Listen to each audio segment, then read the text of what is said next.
అదరా రెండే మూడు నాలుగు మింగింది అమ్మ. 4 కోడిపిల్లలు మింగించింది.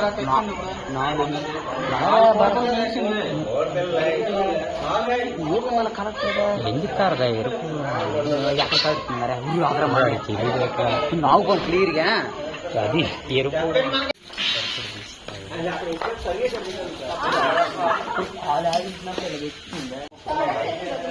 నవ్వుతుంది.